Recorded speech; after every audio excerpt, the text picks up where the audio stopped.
3, 2, 1. Good morning, Joe. Okay.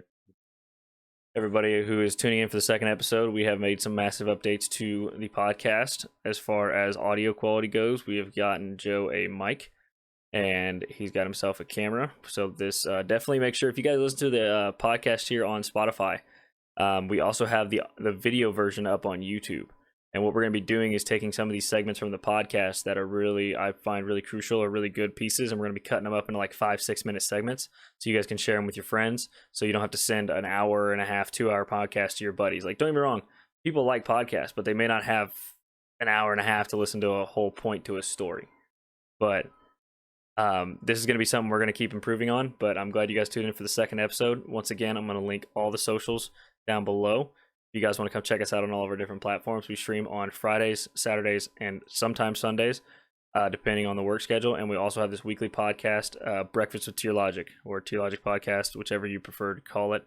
And my co-host here, Joe, is now all excited for his new mic. So, Joe, why don't you go into your little intro? Yeah. So got a new camera up here. Got a new mic right here. So hopefully, sound like I'm in a fishbowl. Last stream. One thing I want to go over briefly before we get into anything else is I actually listened to the podcast after I published it, and I'm going to quote Alex Jones. Kind of fucking retarded. So, two things that caught my immediate is my grammar. So when we were talking about politics, I said I'm going to try to maintain opinion.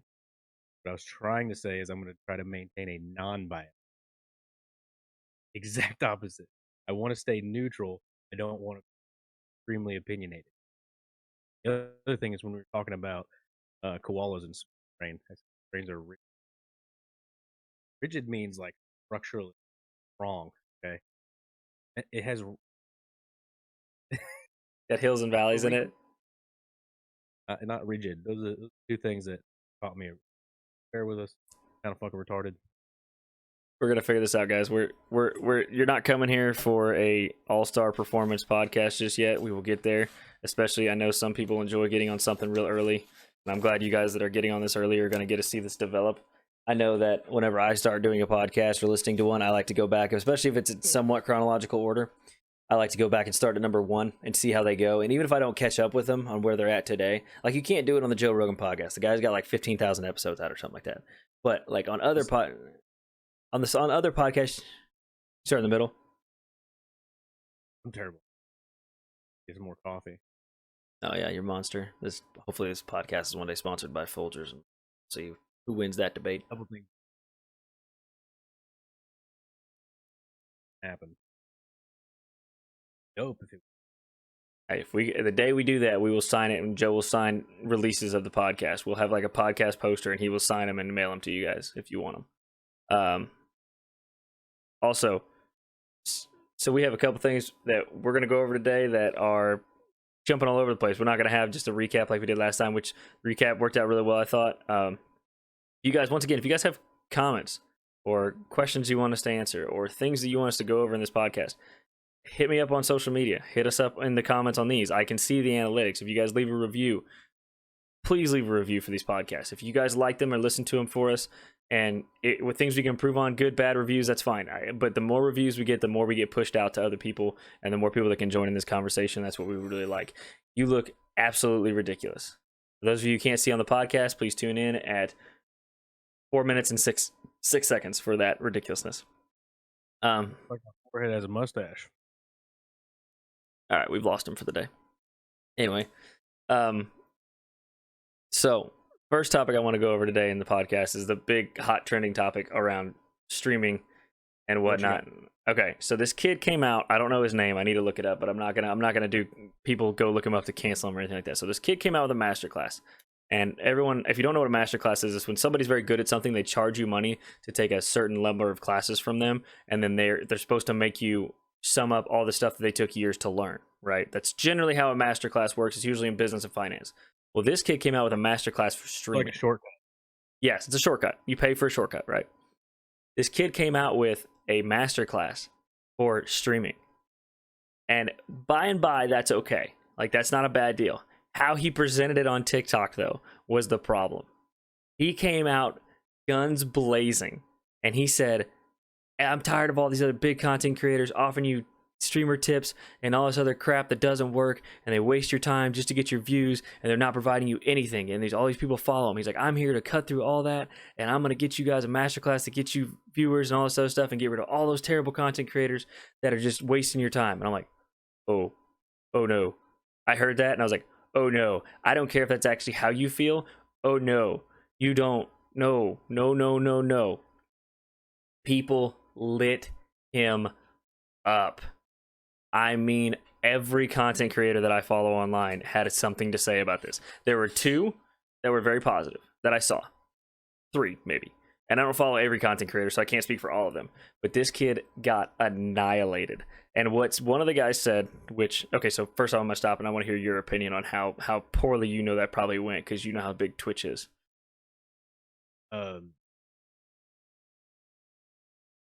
Everybody upset about? Upset that he like calling him out for. He's only been. He created this shortcut for other people, or he's only been streaming for 3 months. Okay, so his master class, like, thinks he's got this master, but it's not really. No, it's his way of his marketing strategy. Basically, was to cut through all the streamer tips that he's listened to and everything else. Called everybody else. Yeah, it would look like he's not. Maybe, but what everybody was saying, and I so you heard that part, but the thing is, everybody thinks Twitch is huge. The problem is there's tons of large creators that have already blocked him and banned him. So his couple seconds of fame on this idea was great, but if he'd have gone, like, one guy said it best, and I'm not going to mention him, but he said it best. He goes, "You had a great product." He goes, "I looked into it." He goes, "You had a great thing for beginning streamers." And he goes, "If you'd offered this, it says, hey guys, here's a beginning streamer course for free. Come check it out." And he didn't charge anybody anything for it. And you said, "Hey guys, here's my quote unquote masterclass to get into affiliate." He's like, that would have been fine. He goes, that would have been totally fine. Everybody understands that that's a grind to get to affiliate. We're never masters after affiliate, but there's set metrics at affiliate. Sure. And he's like, but you came out the gate gunning for everybody. And like, you can't do that. Like, he's basically wrecked most of his career on Twitch now, because you can't. Twitch is huge. I understand that. There's 5 million content creators, but if you piss off the top 1%, you're screwed. And for sure. It's not hard to reach the top 1%. Look on Twitter. I mean, you can find them. I'm not talking like the 0.001% like Nick Burks and Tim Tam. I'm talking about like the general 1%, because we're in the top 4 on our stream, and we've only been streaming for 4 months. It's not that big of a gap to the top 1%. That's 16 average viewers, I believe. So we're 10 average viewers away. I mean, it's not that hard to find content creators that are averaging 16 viewers. Right, yeah. And when you piss off most of them. And like, sometimes I'll go through there and just try to find somebody to watch. And I'll go for the filter, or not, or sorts. I'll go like lowest views, highest. So yeah, the first, if you're watching Wars, 9 pages, you know. Yeah, I can't remember a time we were ever at like truly zero. I mean, of course, like we stream and I would have your stream up, so we were never going to get 0. Right. But I think I can't even remember your stream being at 1. I think it's always been like 2 or 3. And I've had friends and family that do that too. So if you're listening to this, don't think that it's like I magically came out the gate with people. No, but anyway, so there's like a shit ton of pages of like 0 people. Like, it's only until like the last 2 or the first 2, however you look, pages, where you start seeing like they're from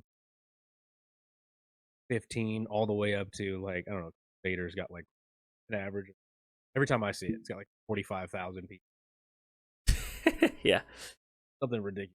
So, oh yeah, there's a whole bunch of people that stream to nobody, which is fine. Grind it out. Like, something you want to do, keep doing it, man. I'm not going to tell you not to do it. But there's really not a lot of people that have all. No, and you'd be amazed. You'd be amazed at the people that there are people on Twitch as a viewer. I'll say this before I became a streamer. I do agree with the concept that if you want to become a streamer, you need to have the idea behind it as I'm going to observe content, and see what I like, what I don't like. How would I do this? I'm not just going to come out the gate and do like, hey, this is me. Like you can, I did that, but I also watched people for a long time. And then the nice check and balance to our stream is that Joe didn't do that. Joe is our no filter. This is what I am. This is who I am. This is our entertainment factor. But that's good because it balances the two of us out. If we both did it that way, where we're like, what's everybody consuming? What's everybody consuming? And then it's a good check for me too, because it's like, I'm doing this because I enjoy doing this, not because like I need somebody else's approval or I need somebody else's like okay to do this. Like this is my free time. This is his free time. We're doing this stuff because we enjoy it and we want to give you guys something to listen to and watch. But at the same time, so many people sit there and go, you got to consume content. You got to consume content. You're right. But at some point, I agree that I think that just go for it. I mean, the downside to aiming all the time is you never actually shoot anything. I think you've said that a bunch of times. I mean, you brought that up in our last podcast. It's like you can't just sit there and set these things if I have to know how to do everything and then go. It doesn't work that way. So that was his whole deal, and I think a few creators came out on top unscathed as far as like the way they handled him, and I thought that was good. And there's people that are gonna catch some heat not handling it the right way, or you know, but what is the right? I think the problem with the political correctness. Does it at this point does it matter? Like, are you have to be a big enough streamer to where your stream is like a business? You have to handle it, or like what's the cutoff? If you have 25 people in there, then you're like, no, man. Hey, appreciate what you're doing, man, but I appreciate the way you said it. But if you have 24, you're like, fuck you, kid. You know what I mean? Like, right. So like, at what point do you have to be political about it? I think it's a fun topic, especially that's why I wanted to get you going on it, because you see it from outside of the Twitch world. You're in the Twitch world. You know all the things that I know. I tell you all these things. Co-host. If I look at a co-host to a Twitch stream, I don't deal with any of the video editing. I don't deal with the recording. I just show up and play. That's what I do. Yeah, and I mean that's good. That's good. Play and try not to say certain things while we're streaming. That's my job. Yeah, that was. We'll get into that topic later. But the thing I'm getting at with that is everybody's got this opinion about streamers, and everybody's got this thing about growth and grinding and all this other stuff. And I understand that like TikTok has changed the world for streamers, and like I'm one of those. I mean, I have more views than I ever thought I'd get, and we're growing faster than I ever thought we would, and I'm very grateful. But at some point too, it's like I think the reason everybody's mad at him, and this is my opinion, is because he came out the gate swinging, and he came at a lot of creators that were trying to be helpful. Like sure. They were trying to. If you're trying to be helpful to somebody and they just shit on you, you're automatically like that person's in like it's they're not gonna like you. But now another thing I want to hear is like people who I've heard a couple streamers talk about this week is like people giving advice when they shouldn't be giving advice. Like okay, that's fine, I understand that, but like let's look at it from an objective standpoint of this podcast. I've been streaming for 4 months. I also have other couple things, projects I'm working on the side. Some of those are giving advice to people. Now, if it's on fire service, if it's on business, finance, those things I've done for years. And those I would be more probably qualified for to give advice on, which is part of what this podcast is about. Not just, but about. And then streaming. But there are things I've learned that would work better for some people. Now, the problem is that people could see my content, but like he doesn't know what he's doing, he only has X amount of followers. Or you could assume, which is a better way to live life, in my opinion, is assume that everybody you meet has something to teach you, even if they're the dumbest person that you know. Yeah, so that's a good way to look at it, is everybody has something they can teach the dumbest person. And I think the big thing to think about with that particular part of your statement is that because they're teaching you something doesn't mean it's like right. Like somebody can teach you the wrong finances. Like, I mean, I work in Baytown, Texas. Meth heads walking around the street every day, and those guys have taught me not to do. You know what I mean? The best lesson possible. Everybody can teach you something. Like I can look at a crackhead and be like, "Hey, man, I probably should not walk across the street, not in a crosswalk." You know, but like everybody, you're right. Everybody can teach you something. Could be good, could be, but it'll teach you to do or what not to do. Then they're like, do you have to be an expert on something to? I don't know. That I don't know. I don't know. So like, obviously, if you're like, hey man, I'm hooking up electrical in my house. What do you? If I don't have any electrical experience, probably shouldn't take my advice. You know what I mean? Yeah. But if I've got electrical experience, then it'd be like, oh, this is what I would do. Then that would be good advice. Okay, I can take Yeah. it. But then if you're talking about like streaming, like we had a million conversations. Hey man, what do you think? What do you think about if we did this? Hmm. I don't know, man. My advice would be maybe not go that direction with. Yeah. Is that bad advice because I don't have any experience with it? I think so. I think it just depends on what the topic. Yeah. If fact based, like okay, you probably should find somebody experienced to give you that advice. But if something that people emotions that kind of thing, I think you don't have to be an expert in that field. No, and if you have something that's entertaining to you, then and you want to share it, or you have something that you know how to do that you think you can do, that's fine. Offer up offer up that information to people. Just don't come out the gate swinging at everybody else who's built their name on it, and you think you're going to get quick.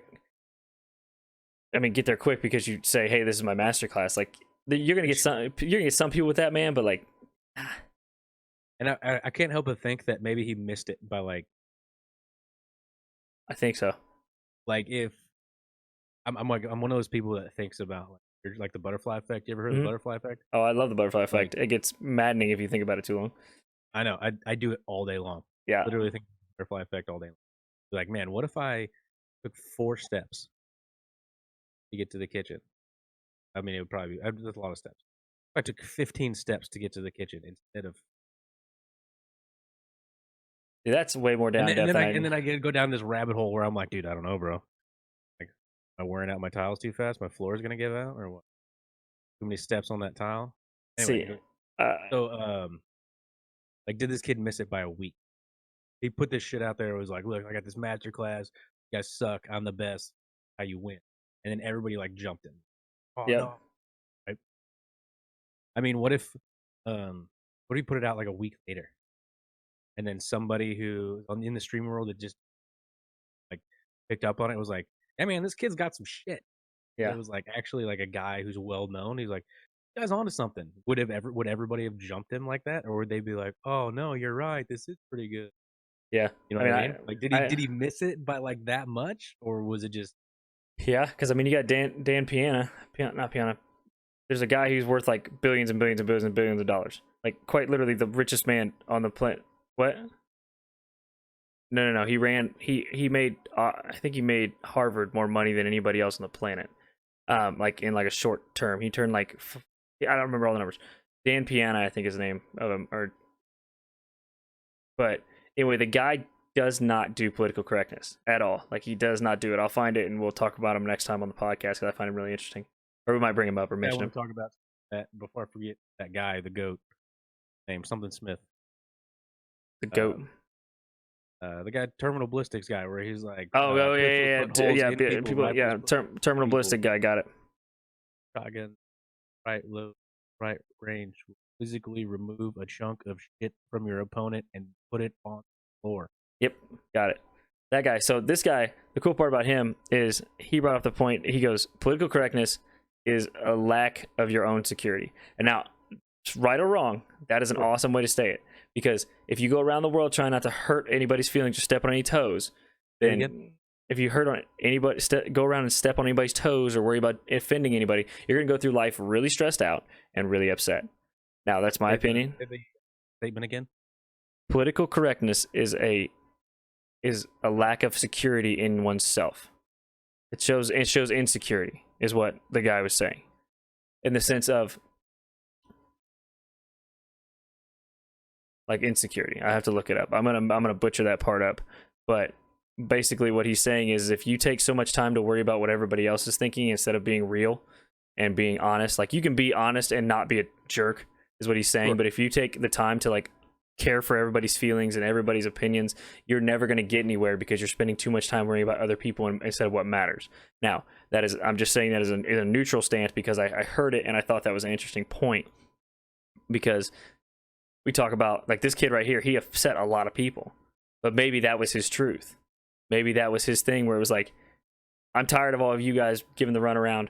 I'm not endorsing him, but I'm saying I'm tired of giving all the runaround. Here's what you need to know, cut and dry, no BS, no fluff. I'm giving it to you right now. Like maybe that what you were saying is like maybe he missed it by a week. Maybe he was out. Maybe maybe if he had just left it out and said, "Hey guys, look, here's cutting through all the BS." Like he didn't bring up any other creators. If he was just like, "Here's the cut through the BS. Here's how you do it." Didn't trash anybody else. He probably would have been super successful. Because people would have been like, "Masterclass. He hasn't been streaming that long. What does he know?" And then they would have listened to it. Yeah, I mean, like, I think obviously everybody can agree that he titled it wrong. Yeah. Not a master. It would be like a master class, like master class for making affiliate, like you said, good name for it. But like, obviously he misnamed it and he called people out. Yeah. Yeah. But other than that, I mean, I aside, I really can't. Like I think he Yeah. went about it the wrong way, but at the same time, I think he went about it the right way. So he like got a lot of bad publicity. Yeah. But in this day and age, bad publicity is. That's what I think. That's what the girl was bringing up. Yeah, I think maybe it could turn. I think it just depends on how he plays it now, turn out good or bad. But he's obviously going to have a lot of people at his throat. Going to have to tread lightly, but yeah, I mean, he got his name out there. Like we're talking about him on our podcast. Obviously our podcast is huge, but like made it this far. Made it to the second episode. Most don't ever make it to their second episode. Actually, most didn't even get published. So he did something right, obviously. Yeah. I'm gonna follow up on check and be like, "That kid's doing that." I'll hear about it in a month or two. I'm sure he'll resurface on TikTok or something. But the interesting part for everybody who's watching this or listening is that since it's a dual purpose podcast, as far as like we put the video up on YouTube and we put the audio out on all of our major platforms except for Apple, it allows you guys to see our reactions to this stuff, and it also gives you guys the opportunity to listen to it at work. So some of the things that we may be saying in the podcast here might be very directly related to the video call. And if you guys want to see that, like I know on other podcasts I listen to it and they have like a guest on. We don't have a guest on yet, but I want to see what this guest looks like after listening to him talk. I'll go look at the podcast videos just to get a mental idea what this guy looks like or gal. But I can try to get sponsored.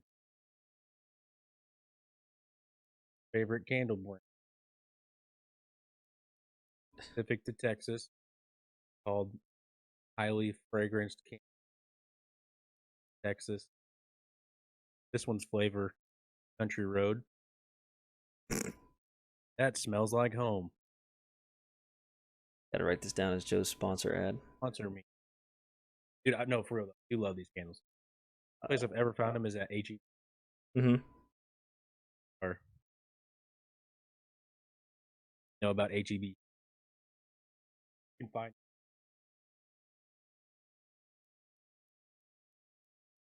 becoming a cool.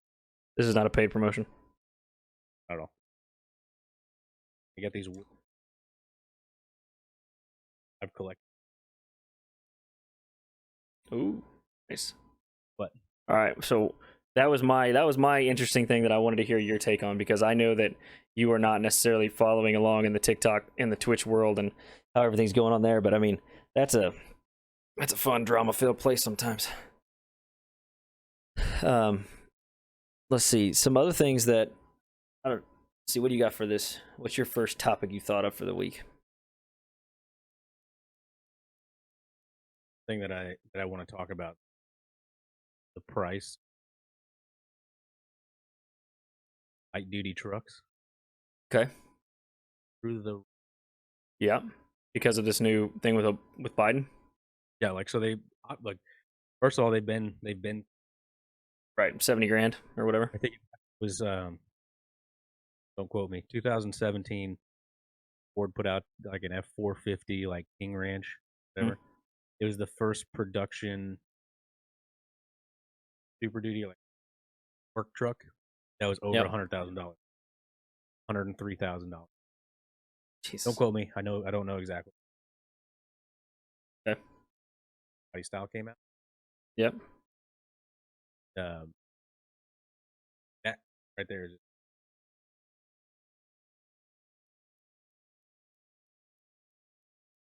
But that right there was insane. But my guys that I work.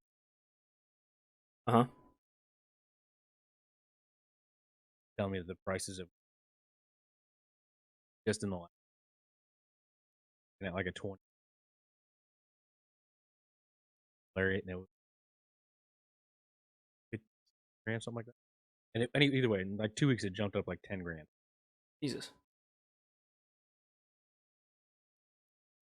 Get into why they're so expensive. I have a theory. All right, so political stuff aside, let's just talk about what I found out so far this week in the news. Biden shut down that big pipeline, right? And so everybody's mad about the pipelines being shut down because of the job loss. Now, me and him are both in construction, so we understand that that's a big deal. Now, somebody else did bring up a good point that I listened to. Being from a construction background, this makes sense, and I didn't think about it this way. All jobs in construction are temporary. Every project in construction is temporary. Eventually, it will finish. Like, there will be an end date. I'm not saying that was what's supposed to happen. I'm just saying that the guy brought up a decent point in the fact that most jobs do have an end date as far as the project's over with. Now, right, I get it. The interesting part I do want to talk about is somebody told me this, is that 58 million. It was you and another guy from my work.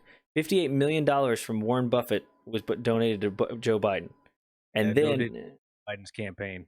And then the new pipeline that's going to be it was supposed to be the most efficient, the most clean, the most eco-friendly pipeline out there was going to cost Warren Buffett billions of dollars in losses from not transporting the oil from where it originally was. It was going to lose Warren Buffett billions of dollars. And then all of a sudden he gets in office and it gets shut down. This is a conspiracy thing. I'm just saying this is the stuff that is out there that's getting published now.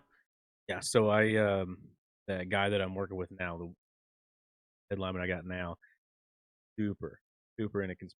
Oh yeah, telling me all day long about chemtrails, how coronavirus was manufactured, and all these different, all day long. This is what I hear about. Mm-hmm. And he telling me about this. Warren Buffett donated $58 million to Biden's campaign, and then this pipeline got canceled. And I was like, but what people didn't know is who owned contracts trucking of crude oil and stuff. So you can't tell me that that's not at least a little bit financially suspicious motivated. You know what I mean? Old going green. It's not going to pass. I understand. He's all about going. Texas governor just put out a statement a couple. But he's just like, I'm going to do everything that I can to protect crude oil business and crude oil employees. Like, we're going to do everything we can to protect that. Because I was driving around. Like, if you watch the first podcast, you know that I live, and it's full. Baytown's full of refineries. Mm-hmm. I was driving around because I drive around every day for work. I was like, dude, what happens if they shut down big oil?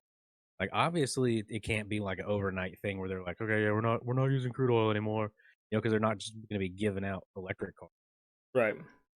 So they have to keep the flow of big oil coming in. But I was like, dude, Houston would fall apart.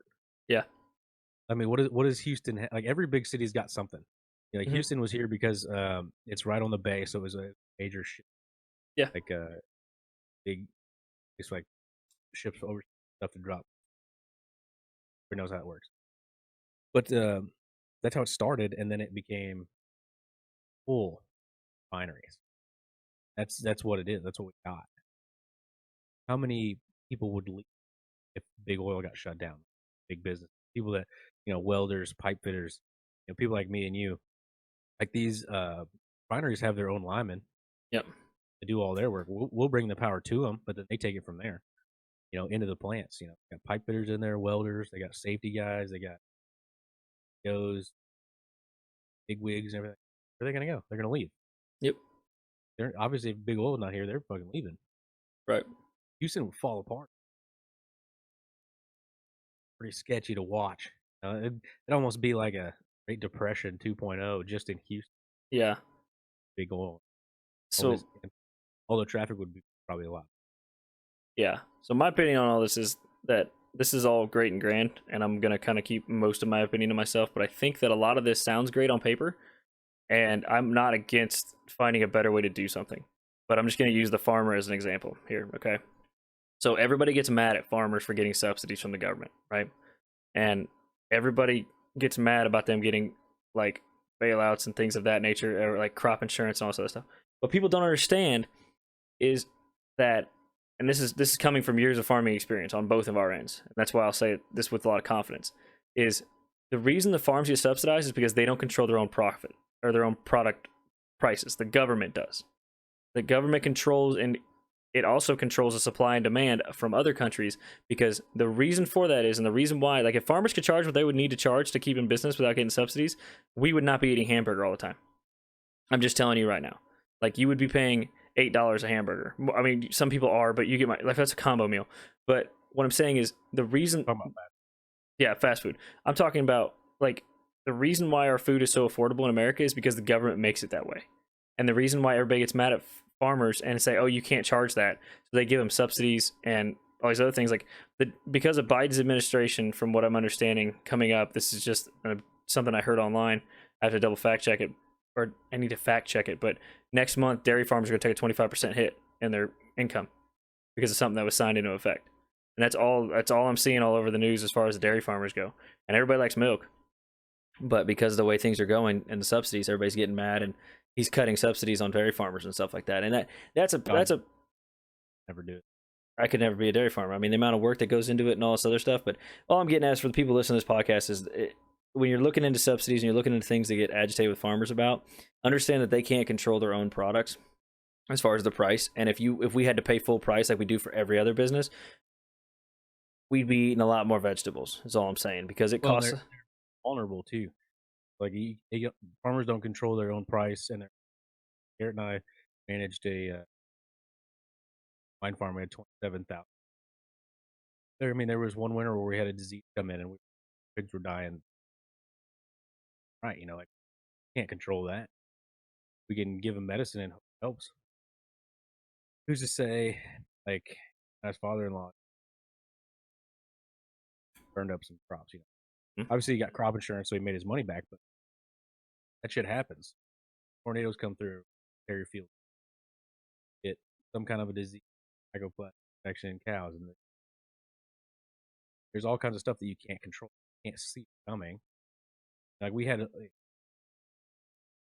flu virus, or like the flu every year.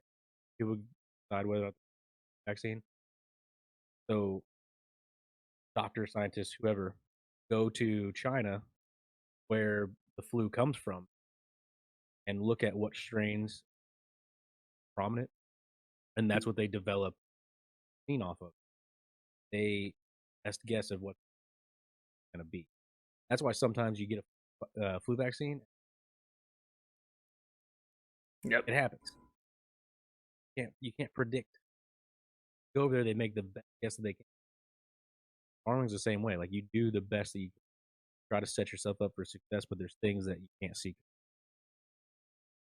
I mean, like if you're printing t-shirts, obviously there's things you can't see coming, like your print machine. Got a business. Other than that, like your shirts aren't gonna die. Like they're not just gonna go away. The ink isn't gonna get thick. Those are things that are gonna be. Not to pick on like screen printing, making pencils. Yeah, the wood not gonna get graphite, get burnt by tractor catching on fire, stuff like that. They're vulnerable. The product is vulnerable. I'll give you an example of like when me and Joe were running large scale operations. Like we had like maybe 27,000 pigs at one point we were running. Imagine that if you got 27,000, let's just call them widgets, right? A widget or a whatever part for whatever business you want. You got 27,000 of it. Okay? And for no other reason than just nature and facts of how things work, you're going to lose 5% of that product for no reason at all. Even if you do everything right, you lose 5%. And then you have to get rid of the product, then you have to clean it up, and you have to make sure that nothing else gets damaged when that 5% goes away. And you have no idea when that 5% is going to drop. It'll be over time.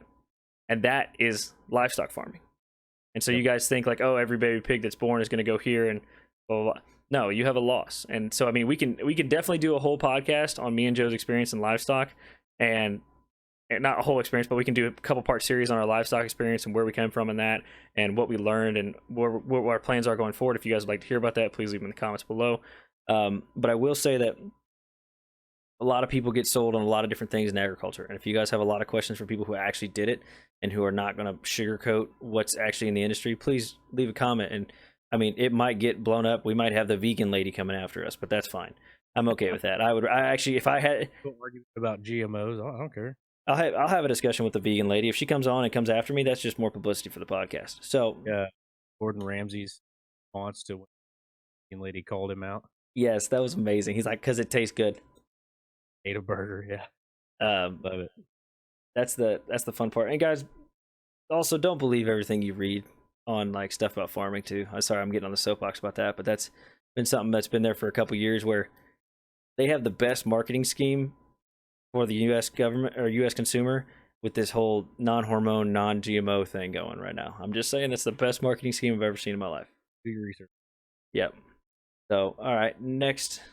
Get gluten-free milk at the grocery store and pay an extra $1. There's no gluten in milk. Milk doesn't have any gluten. Antibiotic-free chicken.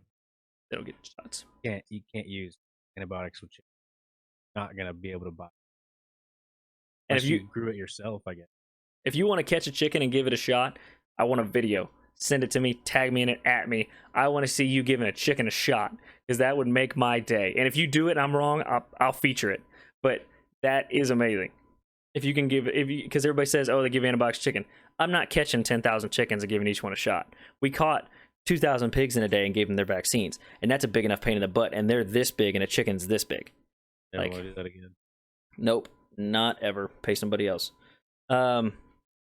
Let's see what else we got going on. So you want to talk about your goat guy?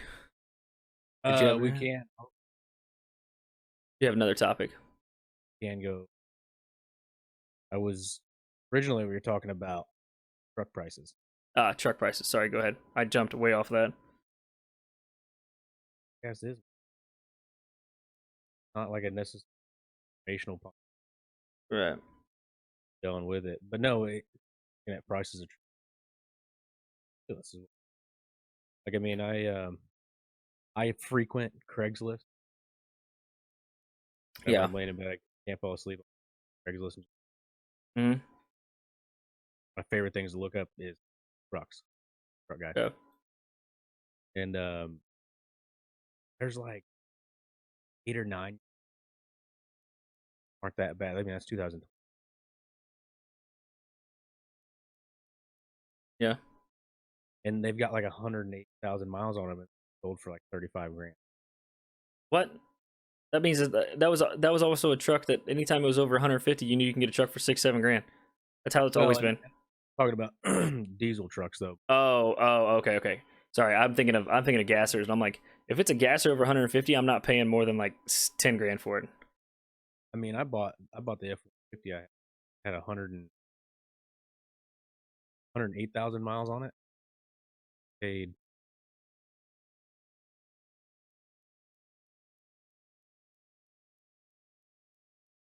I bought before it, but I had a 14.5 on my trade-in for my. Okay. I think truck prices. I think the thing of it is like with truck prices, especially, you got to look at. They're looking at it from a marketing standpoint. It's like if people are making more money, they're gonna spend more money. It's not a utility thing. It used to be like if you went to the store or if you went to the dealership and you're like, man, I need a truck that can haul some hay. I need a truck that can haul some cows around. They'll take you to the back lot and be like, hey, these are work trucks. We don't. Yeah. Nobody wanted them. If you work, so you get a 9750 with 10 miles on it, 12 grand. Yeah. That was it, So and then now it's a status. Like, thank you, country music. I live in Houston. Dude, there is never not some kind of a Super Duty or a Cummins or a Denali High Country, anything. Yeah. If you're in the left lane in Texas should be reserved. Super Duty's doing 80 plus. It's Lift it up and shit. yeah, that's it, dude. There's so many pavement prints. Like if I could carry this outside, Pavement princesses, love it. I could just do a 360 my driveway, and you would see Oh, four big lifted diesel trucks that have never done any kind of work. Now, the other thing to it too is a lot of people have boats here. Boating is okay, so right. I'll give that to some people. Got trailers where they're hauling. Another big thing is like quads, Mm-hmm. Polarises, and stuff like that. So they got toy haulers. A lot of people have boats, so they need a bigger truck. But unless you have a really big boat, get away with a half ton. But I get it. If I had a big boat or I had a boat, I would buy it. Basic American bitch. Yeah, I mean that's. But like I get it. But they're everywhere. Like if you go to a dealership down here, go to a Ford dealership. 3/4 of the lot is going to be Super Duty. Yeah, 100%. You'll have like a few edges and maybe a handful of stands. You know, Yeah, like you're not going to have a big selection of. Go to Dodge, you're going to find mostly Cummins. yeah, Go to Chevy or GMC, you're going to find all the Duramaxes and it's unreal to have like this status thing. So like if whenever I go to buy another one, because yeah, eventually we're gonna need it. Whenever we start farming again, right. I'm gonna be looking old. Yeah, Old for then, like 4 or 5 years from now, I'm gonna be looking at 2013, 2014. gotcha. That's a 10-year-old truck at that point. Yeah, and even then they're gonna have too many bells and whistles, so we're gonna have to go find an old contractor truck that doesn't have anything on it, or we Speaking just of do. that, I was just online last night, Yeah, surfing my phone last night, stumbled upon like fleet vehicles. fleet view. Yeah. Oh, like So the ones like, that drive into the dirt and then they sell. Those ones. which is that's that's kind of what I thought at first too, but like the light company that I work for, all of our trucks, pickups that we have are fleet vehicles, and they Right. get better maintenance than my vehicles. I change the oil whenever I need to. I put gas in it, I spark plugs and Right. whatever, just like anybody else would. But those vehicles get badass maintenance done. Yeah. You know, like fleet vehicles aren't necessarily a bad idea, but if they're just going to be farm trucks. Yeah. I mean, Also, piece of advice: if 3/4 ton or a 1 ton pickup, like man, I want to have some nice things in it.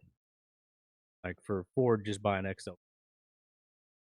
That way, you know for sure you're getting power windows. Some of them come with a big radio screen, stuff like that, but the wire harnesses are not unique to the trim level. So if you want getting cool seats, iron harness is there. You just have to buy the module and the seats, and you could do that cheaper than having push it, put it in, or buying like a platinum King Rancher. And you may want heated seats, but no sunroof. You know, Yeah. like buy an XL. Don't go over Yeah, like I did.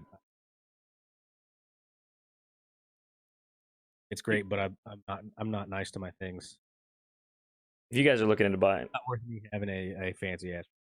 you guys are looking into buying a truck, and you're thinking you need the best and biggest thing, you don't. I'm promising you right now. Like people who buy trucks, like it's okay to buy a truck because you want a truck. I'm not gonna fault anybody for saying I want to buy a truck. Like okay, like I'm not the truck police. I'm not here to tell you, yo, no, you don't use it for farming, you shouldn't get it. No, I don't care. But if you're gonna say you're gonna get a truck to use for work, get a truck that you're gonna use for work. Like I told Joe, hey man, I'm gonna get a work truck. This is before when I needed tools for my job. And I had a bunch of tools in the bed of my truck that I couldn't get out all the time. It was a pain in the butt in the middle of winter to try and dig through toolboxes to find one thing. So I needed a new truck. Me and Joe went and looked at a truck while he was still here, and I said, "Hey man, I'm looking at this one. It's got a topper on it. It's a work truck.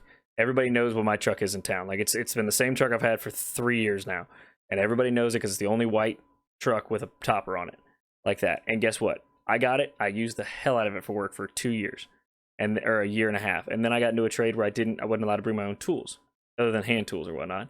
And so now I use it for side stuff, but it's still, I got the truck with the intent in mind to do what I intended to do with it.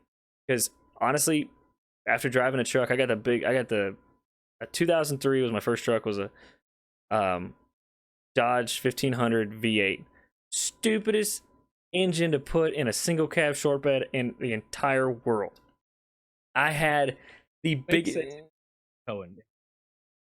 right, but for me it was the dumbest thing on the planet. It was a little 2-wheel drive single cab short bed, dude. Fire engine red. Anywhere from, let's say, late November until March, basically zero traction going on with that truck. Oh yeah, it was terrible. Get nowhere. It was terrible. Ended up in the ditch a few times, but I mean, I was 18. I decided I'm gonna get the biggest motor I can, and this truck was what I needed. It was single cab. Parents were like, yeah, you can't get in much trouble in that. And it's a short bed or whatever. So I was like, all right, can't haul anything, can't really do anything, so I'm just gonna use it to tow around stuff. Well, I later found out my dad really enjoyed me having the pickup truck because then he didn't have to get one. So he could haul mulch for my mom or do whatever. Which, by the way, another thing, if you don't already own a pickup truck and you're listening to this and you're thinking about getting a pickup truck, remember, if you don't want people to call you and ask for things, put a topper on it. If you want to haul stuff for people, leave it open, because people will hit you up to move and stuff like that, and that's okay. I'll get a short bed because I have a short bed pickup now. I've only ever had long bed pickups, and I have a short bed now, and it has screwed me every time I've needed. Every single time I've needed, screwed me. But I got that truck, and looking back on it now, like, it was a fun truck. I had that truck for like 10 years, I think, or 8 or 9 years. I ran that thing in the ground, and I got it when it had 60,000 miles. I sold it when it had 200,000 miles. Like, I was 30 miles short of 200,000 miles. So I drove this thing everywhere and anywhere while I was in college, and it was a great truck. But looking back on it, the amount of money I wasted on having a V8 engine, and not to mention, when I got this truck, gas was when it was like $4 or $5 a gallon around here. So I was blowing all of my money on fuel in that bitch. You and I were in the same boat, because the first truck that I bought was that old blue pickup, 96. Yeah, I missed that thing. That thing never died. It's still running. I talked to the Steven not that long ago. It is? Guy that bought it from me. It's still running. Yeah. Old Blue's running? 100,000 miles on it. Jesus. By the way, Chevy 90s Chevys, square bodies, gassers are, if you can find one that's not a complete piece of trash, get it. It is probably one of the best trucks ever made. Yeah, so I bought a 96 Chevy 3500.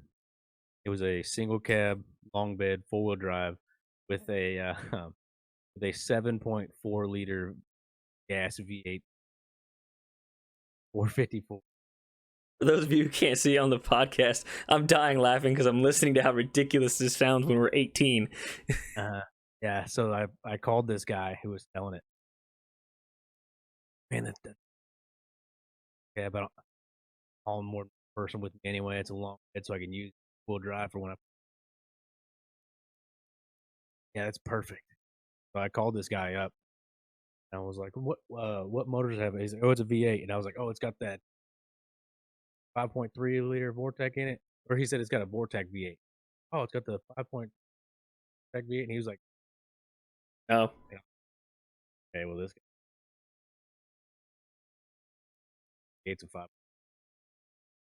And he was like, it's got that 7.4 liter. And I was like, you know, like looking back on it now, I'm like, God, what a bad idea to buy that. But when I was like that age, and this guy told me like, no, it didn't have a 5.3, a 7.4 V8. I was like, dude,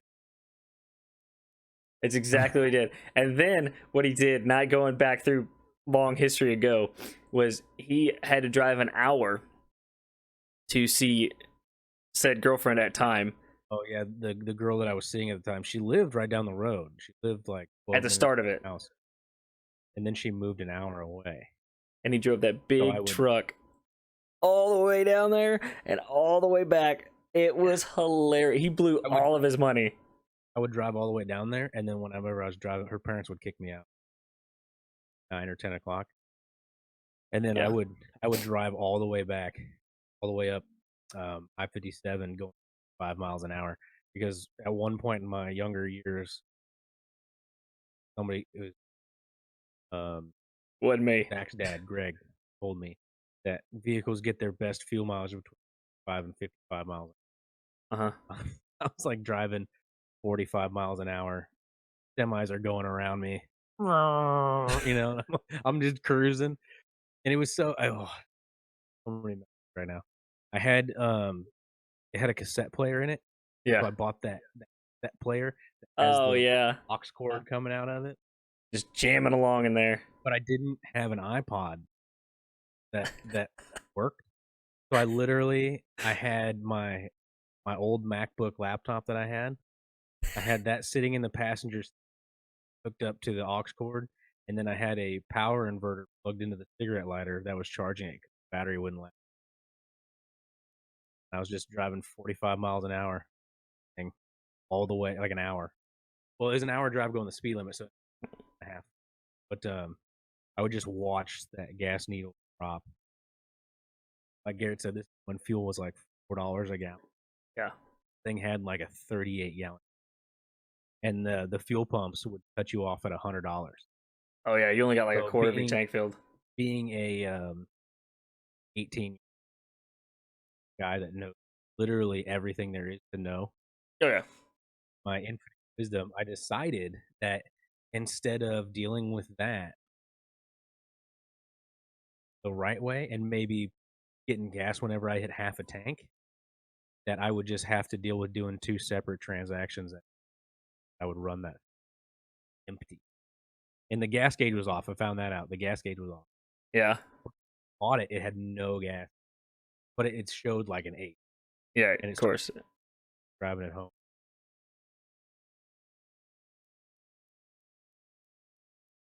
I drove to Champaign, 20 minutes down the road. I guess the angle was right. And then on the way back, I ran out of gas. 45. And I had to walk. Like 2 miles to that Casey's and buy a 1 gallon gas tank. Yep. That's all they had. Fill it up, walk all the way back, wearing Yeah. these really cheap Marriott work boots, cheapest ones they have. So I have these blisters on my feet, and I put that 1 gallon in there, and I just prayed to God that it would get that 1 gallon would last me, because it was 2 miles the way I walked. I cut across the field. It was Right. like a 4 mile drive, and I was Right. like, I'm pretty sure that I'm getting like 3 miles a gallon. So Yeah, here we go. So mind you, back in the day, this was when he was, like you said, he was 18. He knew everything. He could have called somebody, like his parents or me or I somebody. got way too much pride for that. Yeah, and he could have called anybody to get the gas, but no, I'm gonna walk 2 miles. I'm pretty sure it was in the wintertime too, and I think it was in the wintertime because he ran out of it in the wintertime, and he's like, I just need to make it there. All right, what were we talking about? So what is that you are eating? I gotta know. Like everybody here, we took a short intermission. This is it's called a kolache,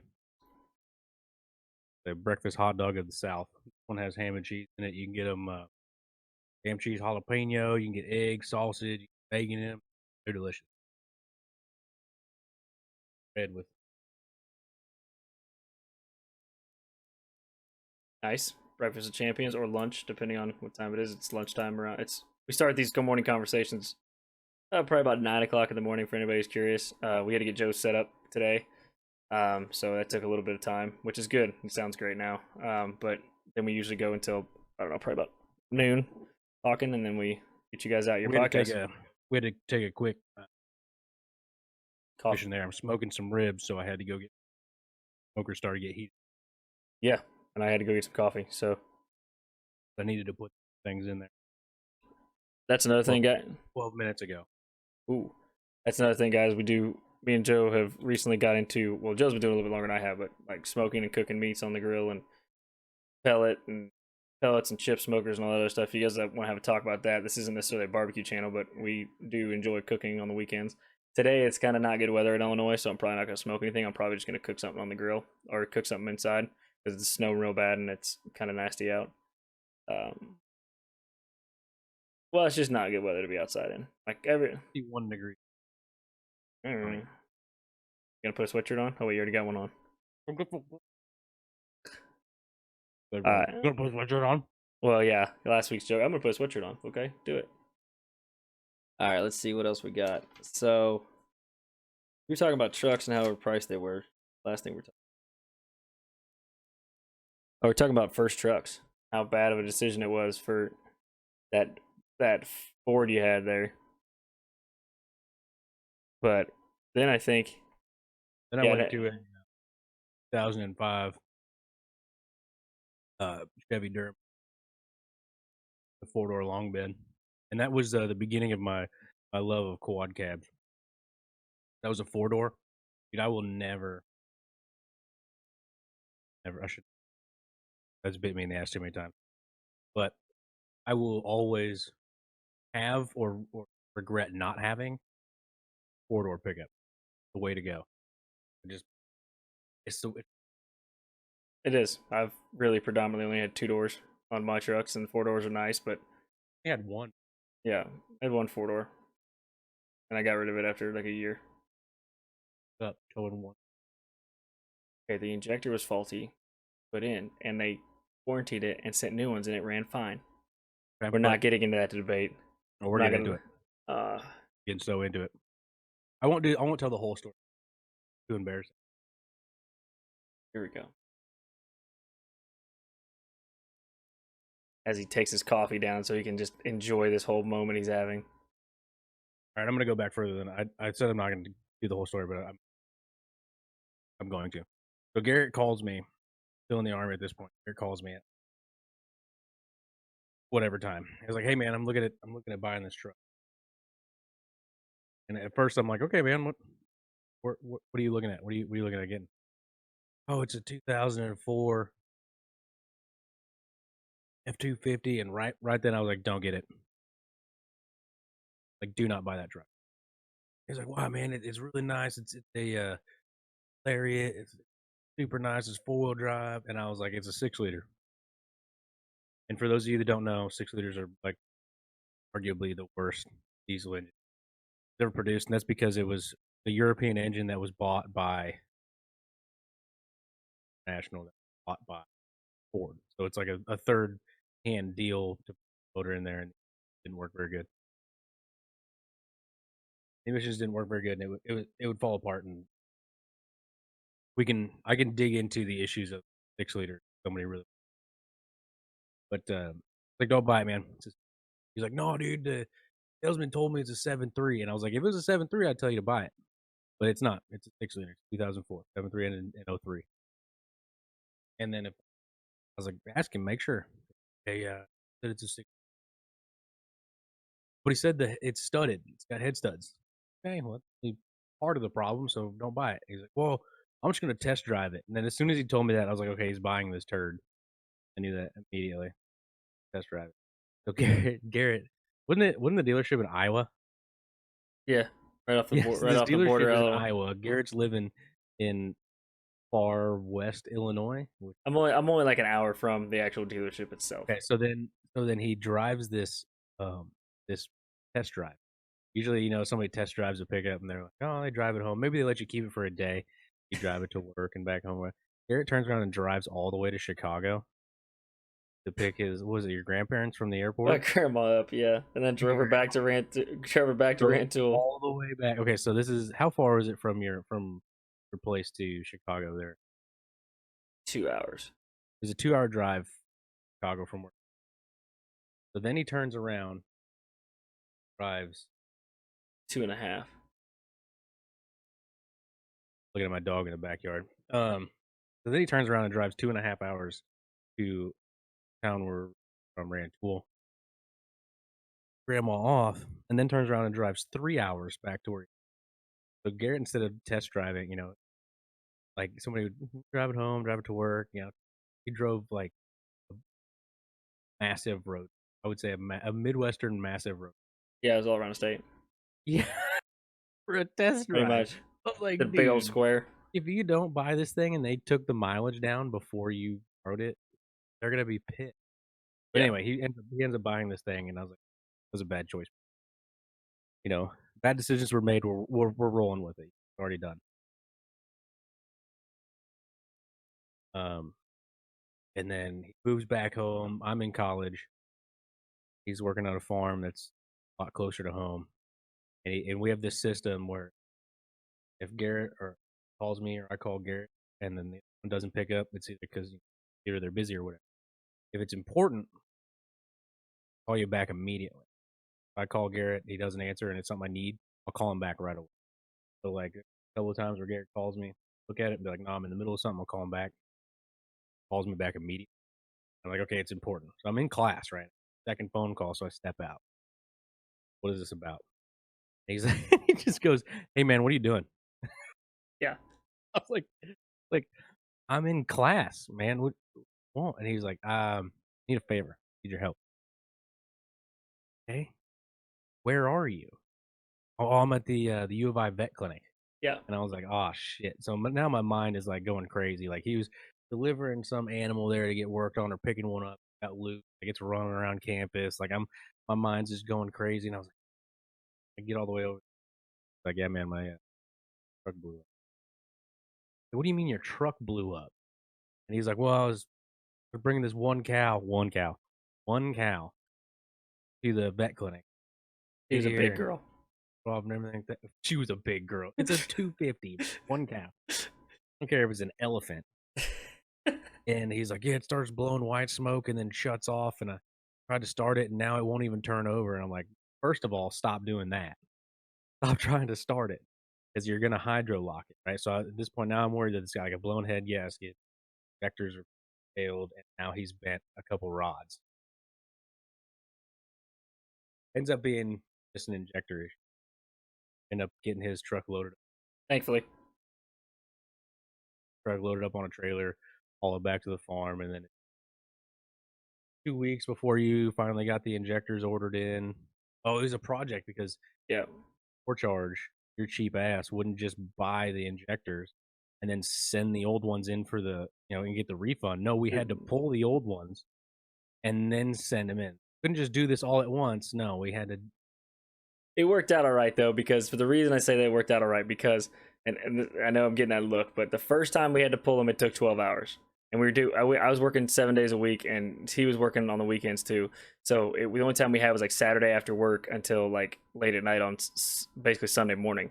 And so we pull them and then send them, and we weren't going to put them back in the same night because it was about a 12-hour deal to pull them, and then another about 9 hours to put them back in. And the second time it took us total 24 hours roughly the first time to pull and put new ones in. The second time we did it about 2 weeks later after this blew up, it took us about grand total about 18 hours because we figured out what we were doing. And then I sold it directly after that, like almost a week. I put it on, new injectors, bulletproofed. Some guy in Indiana came over. I got a loan from the credit union to cover the difference because I was upside down on it by like $1,500 or something like that, and then got rid of it and never looked back. Joe brings it up often, but I do because it's one of the many, but definitely one of the most profound "I told you so" moments. He loves those. Because it started with his first sentence about buying this truck, and I said, "Don't buy it." And then here we were, like a year later. Yep. And I'm trying to teach Garrett how to do an injector job on like pickups. You can do an injector job on. Like if you would have waited, like the 6.4s were kind of terrible too, but the 6.7s, like you can do the injectors without pulling the valve covers off. They stole that idea from Duramax. Duramax, you can use injectors without pulling them. It's a good plan. The 6.7 Power Strokes are like that now. And Cummins has always been easy, kind of top end, but had to be like one of the best way to do it is pull the cab off. Obviously, we're not doing that. Nope. So we fought it. We fought it. Is the worst, by the way. For anybody, don't ever buy a 6.0. But if you do buy one or you own one and you need to get that back bolt on the valve cover off, you need 2 wobble sockets, 3 universal joints, and a super big extension, and probably a massive breaker bar. Because the way, basically that comes in the back and it rides down the firewall, and you have this much room to get to that bolt between the firewall and where the actual bolt is, and you have to have one hand back here feeling where it goes, and then all of that stuff coming in to get on it and just twist it and hope to don't strip it, because if you do, you can't get it off, and it's terrible. And we had a a wobble socket, the short extension onto a universal with a longer onto a wobble. Got like a rounded tip, so it kind of It was a great time. Terrible time, but it was a great time memory lane wise as far as like how much fun we had while we were doing it. it I wasn't. It honestly like the whole deal of changing the injector. Always liked. I wasn't really that mad about doing Yeah, he's more mad I didn't listen to him. 3 o'clock in the morning trying to get. It never failed. We started like 6. It never got done till like 3 a.m. Or we'd start at noon, never get done till 3 a.m. because we take a break or we go get food or whatever because we just Did get frustrated. did get 8 work hours. So after I had that Duramax, I bought it. I had a '96. I Oh, still own it actually. '96 Ford F3 5-speed. Doing some work. A couple things. First project we just did a whole tune up on it. Changed all the fluid, transmission fluid, oil. We changed flow plug, injector, valve cover gap. That was a project that took a while. Go to fire it back up, start, and I fried the IDM, the injector driver module. I What? fried I the was like, IDM. I don't know what. So I buy a new IDM. I got it from like some third party parts company, Texas actually. Pulled it off of like a junk 50 and plug that thing in, and I'm cranking on and cranking on and cranking. I won't start. It won't start. Finally, it fires up. Uh, then we're like, quite right. Mm-hmm. And I'm like, I drive it around. Got maybe the electricity in or so I drive it around for like just blowing out the. I'm talking like a smokes. Like if I'm going down the road and there's cars around me, it's a hazard. Like I'm shocked. Right. I need to stop driving. Then eventually, I find out, and I'm like, well, what's wrong? You know, because valve cover, what 7.3 wiring harness, glow plugs in the injectors, cover gas, paper gas, plastic gasket, O rings.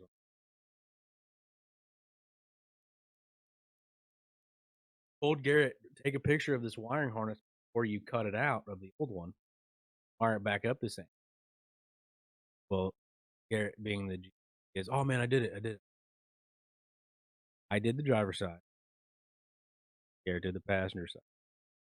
And he wired, there's four wiring harness, 2 cylinders, two. On one of them, he wired the glow plugs to the injectors and plugs. So I was running on 6 cylinders, dumping. Anyway, Takes talent. that's Takes a lot another of time. talent. The time that I was referring to about getting the decided to upgrade the fuel pump and go to an electric fuel pump. Yeah. This is a great idea. Phenomenal idea if you have 7.3. But I had no idea. Got my truck all the way. So, okay, we're going to go to and hanging out there. As long as we don't work on it that night. Stay within the farm with him. That night, we can't remember what time. Oh, it was early. It was earlier. Yeah. And we worked all the way. We had enough time to get in my truck and drive back to the. Worked until like 7 o'clock all night on. Yeah. Got it running. Got it running. It leaked a little bit. Still does, but Yeah. I've corrected a lot. I made him work all night. And then That was worked the all day at the day. farm. Worked all day at the farm. Then we worked all night on that truck. All day at the farm. Sunday, it's like, man, let's go to church. So I'm like, don't want to. I was like, not because I have anything going against going to church. Like, dude, we've been up for like Right. when I go to sleep. And so Garrett and I are just like, family's like, all right, let's bow our heads and pray. We're like, yes. In all fairness, though, the reason for the church comment at that point was the farm boss I worked for at the time. If you were going to church, you didn't have to work the rest of the day on Sunday. I found that out pretty quick. So I was like, hey, man, we're going to church. And I said it in front of the boss. He's like, oh, you guys have a good time. And then he left. He's like, dude, I want to go to church. I'm like, we just got to drive over there. And then so we went in there and then we actually sat down. And then by the time the second prayer came around, me and him were like, through the whole service. Intermittent napping. That was. And then they came up to me and were like, oh, you're a new person. Like not a new person. I can't remember what they yeah. said. Like some kind of a cup, you know. Yeah. I'm like, oh, thank you so much. I probably looked like I was drunk. That's awesome. What a beautiful home you have. What's going on right now? Why am I here? Yeah, that was that the only time you came down and helped me at that farm? Because there was another time we got royally screwed on that day. I came down a couple times to help you. Okay, good. One of them I went down there because you trying to do a brake job by yourself. Got lost. Called me. I drove all the way down there. Help you do a back. Yep. It's good friendship there. One of the other times I came down there, time it was, I helped you out, and I got yelled at by the farm. I just, fuck you, dude. Like, Yeah. I'm not helping no more. I just went over by the gate and stood there. Yeah, that was. Yeah, farm bosses are something else. So those were our more interesting truck repairs, for sure. Like we did a couple of these, and we were 23, 24 when we did all this stuff. 25 maybe. Yeah, 24, 25. 23 is when I. Oh, that's right. So that was definitely a learning experience, learning how to do all that mechanical stuff. Now, I mean, once you've done it once, you kind of get the general idea for it, and you start to understand how to do stuff better. And you're like, I'm also getting to the point now where it's like, I see something, I know how much work it's going to take to do. And it's not that I'm afraid of doing any work, it's that I have other things that are more high priority than that particular task. And I'm now to the point in my life where I just look at it and go, I'm going to write a check for somebody else to make this disappear. I was just talking to my dad about something very similar. You're blessed. I have a good job and I make money, and my wife has a good job and she makes good money. And so, like, when I was talking to my dad about it, it's one of the last times I was getting back home. Actually, and my wife got married. We drove up there together, had the wedding back home, flew back, had to go to work. Couldn't get as many days off, so I drove back by myself. And like halfway through the trip, and I was like, nah, I'm gonna do it all in one. And then like halfway through, I was like talking to my dad on the phone. I am not gonna make it. Like, well, he's like, I'll start looking ahead, and he's a good dad. Places, making phone calls, finding a, and it really made me think. It's like I'm in where if I'm in a trip in the middle of the night, I don't plan on stopping. Tired, I can just stop at a hotel. I don't have to worry about like I have enough money. I just got married. I had to think about any of that, man. Like, yeah, I'm tired. I'm gonna stop. Or I'm like, yeah, I'm hungry. I'm just gonna. Like, I just went to the store before we did this podcast, and I was like, oh, I better buy 2 bags of wood poker for the next time I bought 2 things of brisket. Planning the next time I'm not living paycheck to paycheck, and tied into what Garrett was saying is like F-150 that I have now. I need to do some general maintenance. You do the spark plugs, my AC compressor wheel leaks, like simple things like stuff that I could do. But I'm at the point where I'm like, I'd rather just Yep. drop it off.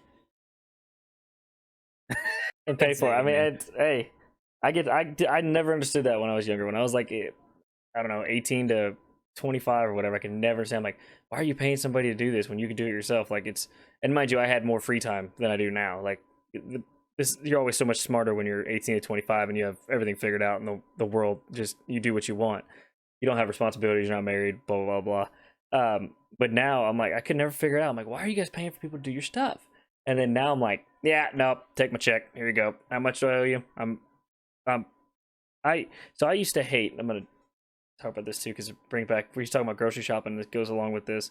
I used to hate going to this one grocery store in town because it was always like so much more expensive than Walmart or whatever, right?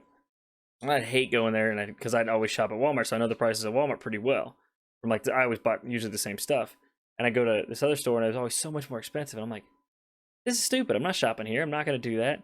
Well, then we moved here, and the other store is only like a block away. So like if I need something for like cooking, or it's got a better meat department too. Like I'll go over there, and it used to be like I would hate going there because it costs so much more.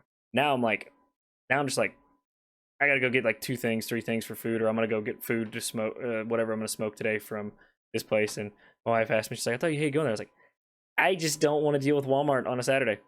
I can go Yeah. to this place and be done. It's that much easier. Like I just don't want to. I don't want to do that. And I know some of you guys are probably out there doing the same thing. You get to that point. If you haven't got to that point, someday you might.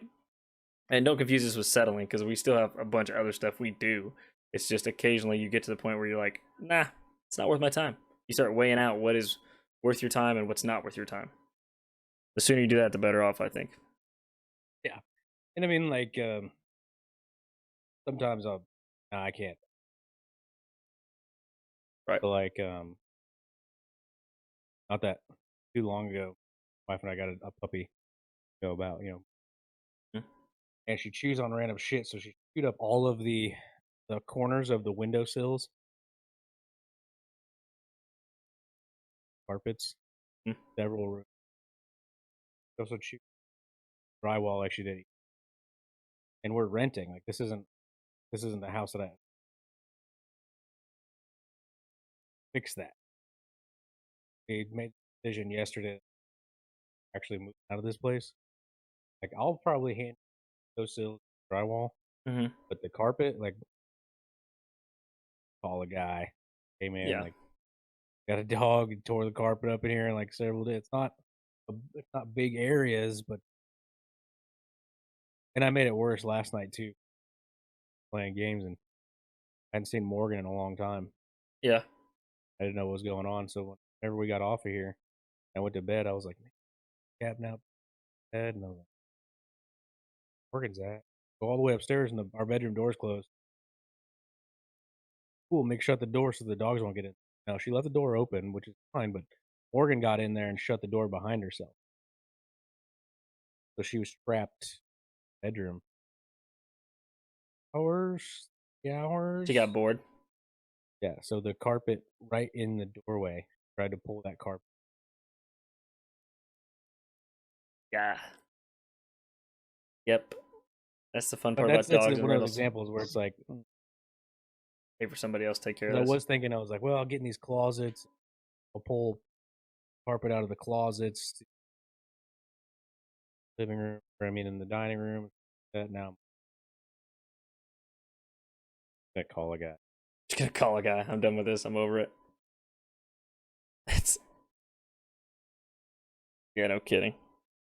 That's kind of what we're gonna do here. Probably is whenever we move out, just hire a cleaning lady and just be like clean the place. I mean, we clean it on a regular basis, but like instead of like trying to spot like deep clean it ourselves, which is irritating, pay somebody to come in and clean it afterwards. Let's see what else we got.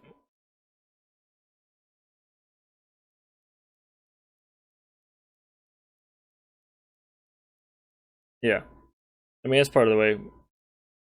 So Joe's obviously smoking ribs today, and so he's gonna try this new spritzing thing that he said he hasn't done yet. So it's gonna be interesting. Yeah, I've never.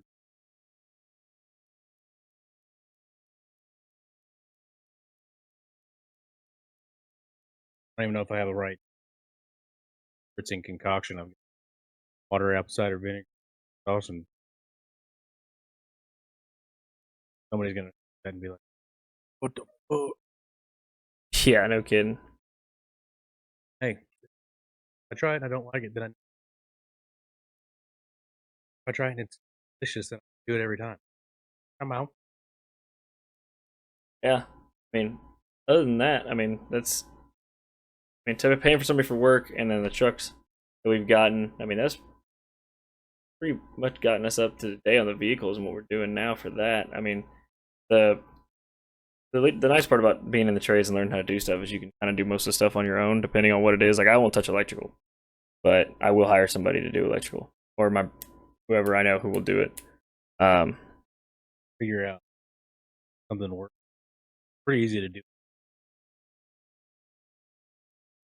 Doing a brake job. Ever done a brake? Do a brake job on a truck. The only difference is whether or not you know how to do drum brakes. Drum brakes are different. Like Yeah. if you've done disc brakes on a car, brakes on a pickup, it's the exact same thing. They're bigger.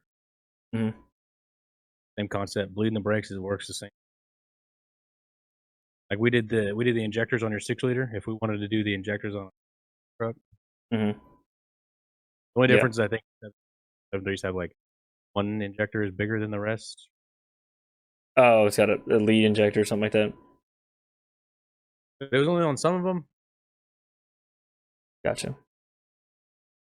All right, guys. Thank you for tuning into this week's podcast. We'll be filming another one next Sunday. We'll have this one out to you guys just as quick as possible. I will leave a link down in the description to all of our social media links, to this podcast, to the YouTube channel, so you can watch the video format if you would like. Also, please leave a review if you guys like this week's podcast. And if you have any questions, comments, or concerns, we stream on Fridays, Saturdays, and Sunday nights, dominantly due to the work schedule. And so we would love to see you guys there. It usually starts around 6:30 p.m. That's basically what we got going on in our world. Yep, we'll be doing another podcast next Sunday morning. Talk.